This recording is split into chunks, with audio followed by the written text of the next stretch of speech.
Zanina anon hindu homework bang sahia mikipia types of triangles ahia itopic ha type of triangles si changina chini na khenthia ama sa penina based on sides chi changina apangte mo a outline asauda na tomdan ahia hoi kichana akhat pena based on angles chinia ki khenthia hi chi kha thei pa leo chen ama sa penina based on sides ani na kha based on angles hi china igen dinga based on side cha hi changina chi thumina khen thia ama sa penina khen thei ma sakna pen bang hiam mi chile angle khat pe aki kim lo om thi ve ti khena dina hei kha 3 cm chile hei kha 8 cm chile hei 7 cm bang gel a b c hi chidana aki kim lo vek te kha aside to iti changa kha scalene triangle kichive scalene kichi changa kha aside teng teng asau dana tom dan kha kikim lo vek de mo hoi chana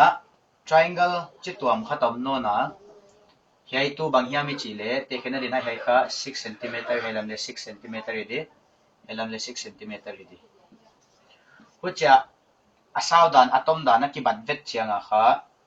he kha equilateral triangle kichi de hi bangja ka equilateral triangle kichi ha mi chile equi chi kha equal apat kila hi hin chin lateral yon chi non changa kha sides ge nai ve hoi jaka equilateral triangle na chile a triangle with equal sides omja tak tu triangle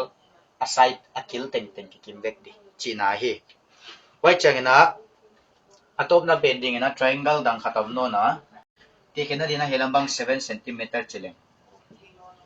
he alas lam atto lam kha 9 cm chitali han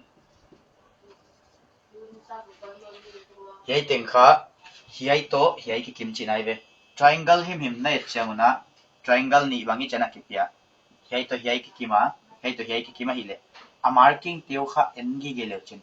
achiang te nam za kha anaki bangi gele ve pai ja ka hi chiang kang kha taom ngei ngei le helam panga chiang kang kha tom pen to ki kimo hi china hiai suk ki kimo chi nai ve helama tuwa ki ngei ngei le helam pen kha helam pang to ki kim chin hai ve hoi pena thei sem gi ge de hi cha side ni ki kima om changa kha isosceles triangle ki chi hoi ja ka types of triangles are kha based on sides side chi changina a hi ti hi gen na ma apang te a thumal dang jang le ham outline asawa tom dan gen na chileng le ki hialo de hi triangle chi kha based on angles a angle dan zilo le ki hen the hey angle chi te kha hi cha ki cham te le hi mo te khena denga triangle abc na chile he triangle na ba koi mai be ile triangle abc hi zalowa angle abc na chile hi chiran na ba gelo mai be pa jaga triangle to angle kha hen siam ngai di based on angle sa hi changina chi thumine thia ama sa pen tu acute angle triangle hi changa kha a angle teng teng kha 90 degrees sanga tom jagi ge di 90 degrees sanga tom joi chi le chu hei teng kha nagom chenga kha 180 a phagi ge nga le triangle khat pe pewa hi china ba gel tok le chin le hei to hei nagom chenga kha 180 ba phag tho tho ngai mo pai changna hi china ki jan piat pot le hei teng na ba gom chenga kha 180 a phag de ngai be pai jaka triangle chi figure khat kil thum ne ya ki som sok pe ma kha kaya aki kamdan ni chi kha a angle ke na yo ki kamdan teng kha ave kana ba gom chang kha 180 a phagi ge de be hela pinga acute angle chi chang kha 90 degree sanga neu zo teng teng chi nai be hoi jaka hi chi ki jang be 90 degree ma hai ki ko isel di thi sem zo na de nai chana kon gel ya acute angle ki chite bang chi ya mi chi le acute angles ki chite kha less than 90 degree hi ve mo ya a b c angle te kha 90 sanga lian zo khat lem lo di hai la kha right angle triangle ki chi ve right angle ta hi chenga bang jaka right angle ki chi ya mi chi le he lak tengan diagram ai chaki gel pe ma kha 90 degree pha hi chi nai ve he lak teng 90 degree hi chi nai ve hoi jaka a angle tengla ka khat pen 90 degree atel kha ngei ngei le right angle triangle hi di hoi chenga na thei siam gi ge di khat ya ya triangle a 90 degree khata tel ngei ngei le hiai to hiai na gom kha 90 degree phagi ge di mo aja kha bang ja khia mi chile hiai 90 hi hin ta hi chianga kha 180 a patin minus le chin 90 chau ba le ve hu che le chu hiai to hiai na gom kha 90 degree phagi ge ngai di hoi na thei non doi da abana anu nong pen pena obtuse angle chi kha bang hiai chile obtuse angle ki chi te bang ki chi hiam chile he en leo chen 90 degree phang na dia kha he ya atang chi che ta pai ngai de ve mo hille he atang pe lan pai chang kha 90 degree sang alian zo hi ta chi nai ve hoi ja ka hi chi banga angle khat pe 90 sanga alian zo a khang na pe ma kha obtuse angles ki chi de hoi ja ka obtuse angle triangle ki chi chang kha triangle a angle te la ka khat pen kha 90 sang alian zo hi di ge di hoi ka based on angle se hi changa kha chi thum ki nei acute angle triangle right angle triangle obtuse angle triangle quadrilateral si chi changina thumal ni ki gom kho ma hi a pai te chu bang hi mi chi le quad 4 gen na mo pai cha kha lateral si chi changina sides gen na hi hu che le quadrilateral in bang gen ding hi mi chi le any figure with 4 sides hilena thegi ge dio 4 sides chi ja ka kha open hi thei lo hi hi chi kha quadrilateral chi thei dia me chi le ki chi thei lo bang ja kin yai kal o ma hi ja kin mo quadrilateral hi thei na dia kha a ki su khat gi ge ngai ha ja ka a closed figure with 4 sides ya definition ni pyak sa to i thei sian dila na modify ding le hang hi chi da na get ngai de ve any closed figure with 4 sides mo hu chei le kil nei bang banga le nei the hi cham changa kha bang ki chi he kha kai ki chi ve mo kai ki chin chin adam bang hi cham changa kha adung le vai ne ya nom changa kha bang rectangles ki chi je le ve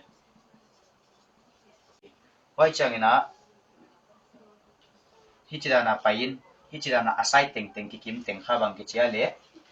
rhombus mo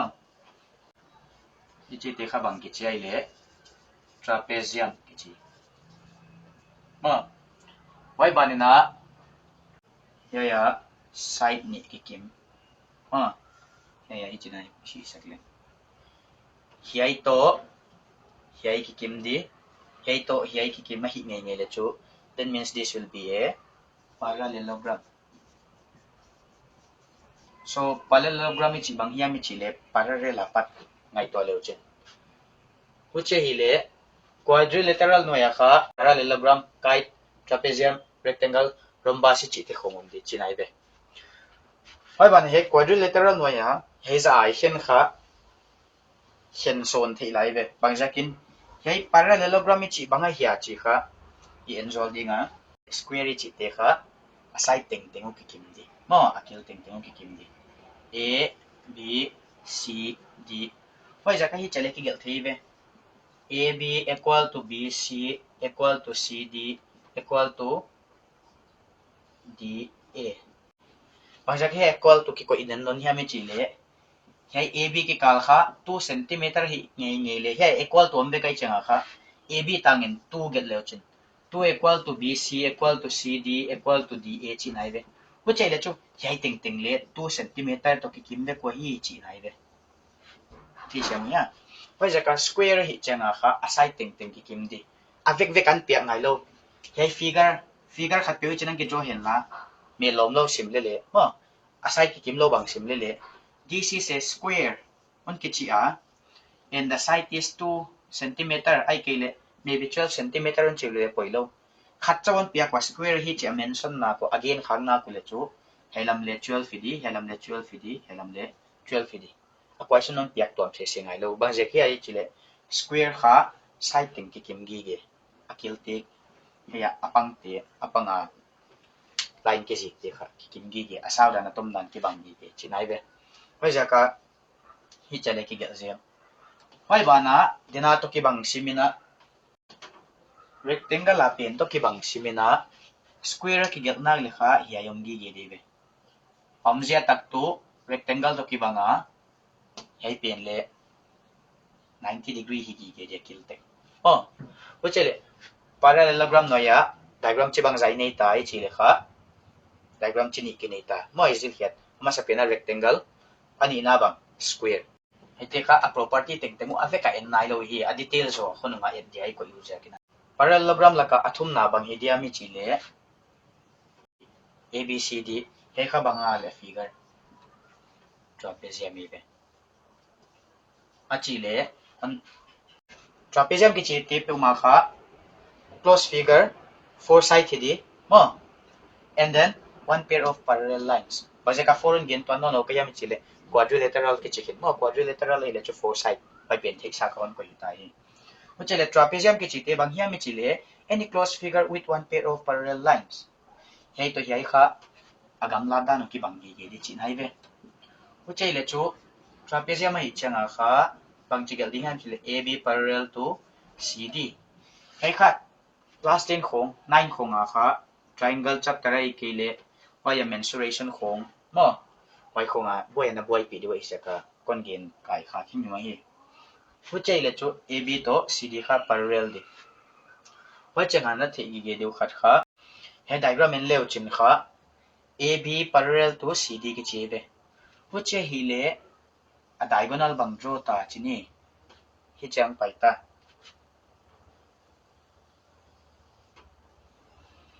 fu che hi nge nge le a angle koi ki kim ding hiam mi chi le kha yai to yai ki kim gi ge di hei pen bang che bang agel di hi chana ba gel nem nom chang kha hak sai be wai jaka agel nop di dan na thiu to le hi ai vanu kheleo chin na zak khak lo wai chang na hi ai no kheleo chin angle ni chok nei ta swak nei bewa wai jaka koi ti gel ki kima chin gel dek leo chin to kha gel nop tai be a b d that means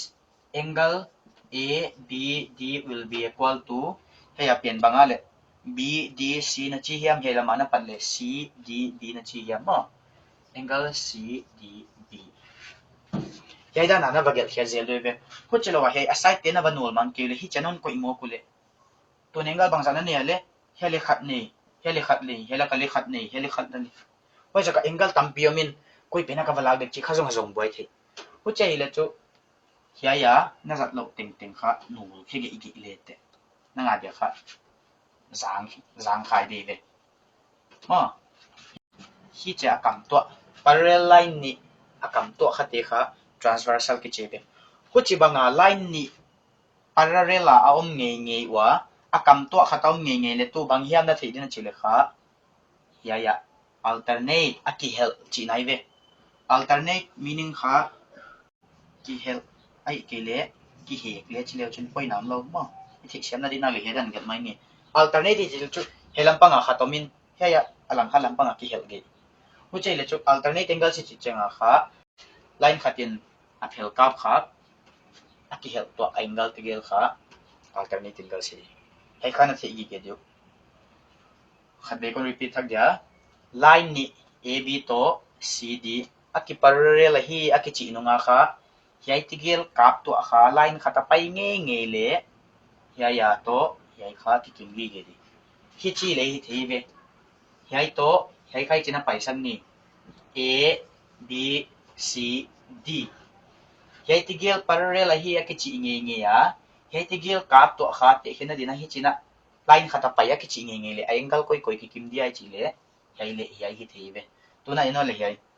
tampi ten hi chi a hi kana thiu china hi le na buai na gi geu yai pen hi china ki kap to asa khen la aroma khong ki ko yen la yai pen le hi chilam pek pek in pai le khen khat ten a alternate angle square hi chi zong thelo ni pyo hoi zakai hi china pai som ve le le na et gi ge diu chu ya ya a angle ki kap to khatigel mo angle ki kap to khatigel hetigel kha ki kim gi ge de hi chi kha na thi hi hi hetigel kha alternate angle si gi ge di mo hei bang le diagram tak tak pai sak di hi le hi chi khong ale ki get kha thi be hei bang le chilam pek pek tam khong ai cha pai shwak thi hi le thi gi ge di to heya akile kap tigel hetigel kha ki kim gi ge de hi yai ab to cd ka la ki gamla dan ki kim gi ge na ge that means if it is a parallel line